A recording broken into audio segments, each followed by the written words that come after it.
নমস্কার বন্ধুরা, birds and gardening এর পক্ষ থেকে ফিরে এলাম আবার নতুন ভিডিও নিয়ে। বন্ধুরা, আশা করি সবাই ভালো আছেন। ভালো আছে আপনাদের অ্যাভিয়ারের বা খাঁচায় পোষা পাখিগুলো। আজকের ভিডিও একটু সাসপেন্সে রাখবো আপনাদের। ভিডিওটা কি সেটা আগে বলবো না, ভিডিওটি চলুন দেখে নিই। যাওয়ার আগে বলে দিই বন্ধুরা, নতুন যারা দর্শক তাদের বলবো চ্যানেলটি অবশ্যই সাবস্ক্রাইব করুন, পাশে বেল আইকনটা প্রেস করে দিন। সকল দর্শককে বলবো পুরো ভিডিওটি দেখবেন, খুব মজার লাগবে, ভালো লাগবে। মাঝপথে স্কিপ করে বেরিয়ে যাবেন না, পুরো ভিডিওটি দেখবেন। চলুন তাহলে বন্ধুরা দেখে নিন। প্রথমে আলোচনা করি জাভা পাখির ব্রিডিং কিভাবে করাবেন তার উপর। এখানে দেখতে পাচ্ছেন জাভা পাখির ডিম দিয়েছে আমার কেজে। যদিও জাভা পাখি পালনের অভিজ্ঞতা খুব বেশি দিনের নয়, তবুও এই কদিনে আমি যে অভিজ্ঞতা অর্জন করেছি আপনাদের সাথে আলোচনা করব। জাভা পাখি এক ধরনের ফিঞ্চ পাখির জাতের মধ্যেই পড়ে। এটি এক ধরনের ফিঞ্চ পাখি বললেও চলে, তাই অন্য ফিঞ্চ পাখির মতো জাভা পাখির ব্রিডিং খুবই সহজ লাভবার্ড ককটেল পাখির তুলনায়। জাভা পাখি কলোনি ও সেপারেট খাঁচা সব জায়গায় খুব ভালো ব্রিড করে ওরা, কিন্তু আপনি যদি ব্যবসায়িক ভিত্তিতে করতে চান তাহলে আপনাকে 1.5 ফুট বাই 1.5 ফুট সেপারেট খাঁচায় এক জোড়া করে রাখতে হবে। আপনি যদি সঠিক নিয়মে খাবার দেন খাঁচায়, তাহলে প্রতি ব্রিডে 4 থেকে 5, কখনো আবার 6 থেকে 7টা বাচ্চা পাওয়া যায়। হ্যাঁ, অবশ্যই। এবার আলোচনা করি জাভা পাখির প্রজনন করানো কি ব্যবসা হিসেবে নেওয়া সম্ভব।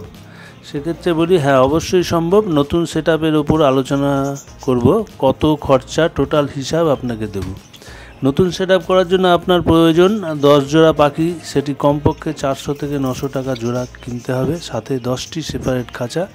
তার জন্য খাবারের পাত্র, জলের পাত্র, সমুদ্রের ফেনা, ওষুধ সবই আপনাকে কিনতে হবে। 10 জোড়া পাখি 400 টাকা করে যদি আমি খুব কমে ধরি, তাহলে 4000 টাকা। 10টি খাবার পাত্র, 10টি জলের পাত্র 10 টাকা করে হলে 200 টাকা।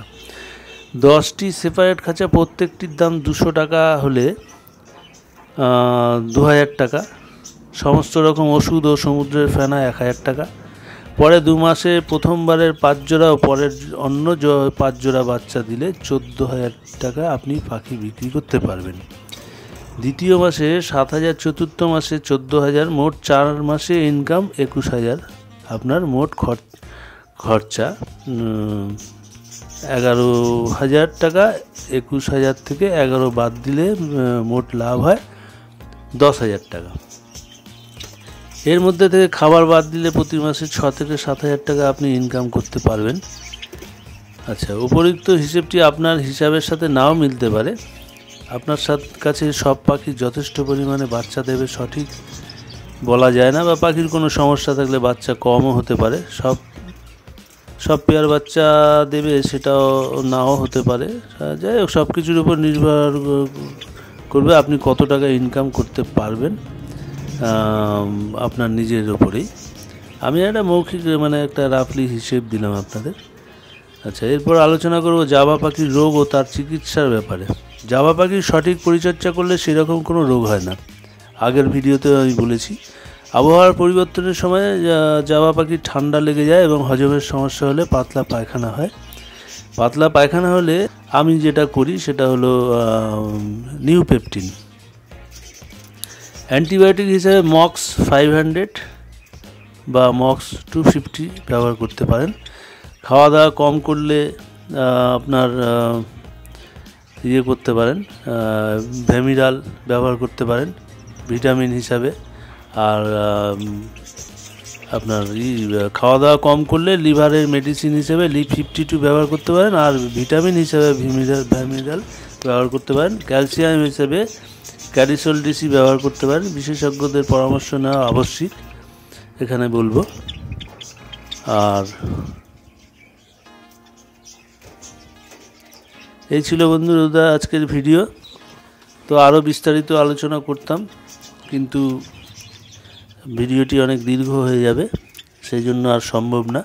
তাই সকল বন্ধুদের উদ্দেশ্যে বলবো, আমার ভিডিও নিয়মিত দেখতে থাকুন, কিছু হলেও আপনাদের হয়তো উপকারে লাগবে। আর যদি আমার ভিডিওটি ভালো লেগে থাকে অবশ্যই লাইক শেয়ার করুন। কিছু মতামত জানানোর থাকলে বা জানার থাকলে কমেন্ট বক্সে অবশ্যই জানান, নিশ্চয়ই উত্তর পাবেন। ভিডিওটির সঙ্গে থাকার জন্য বন্ধুরা সকলকে অশেষ ধন্যবাদ। ভালো থাকবেন, ভালো রাখবেন আপনার খাঁচার পাখিগুলোকে।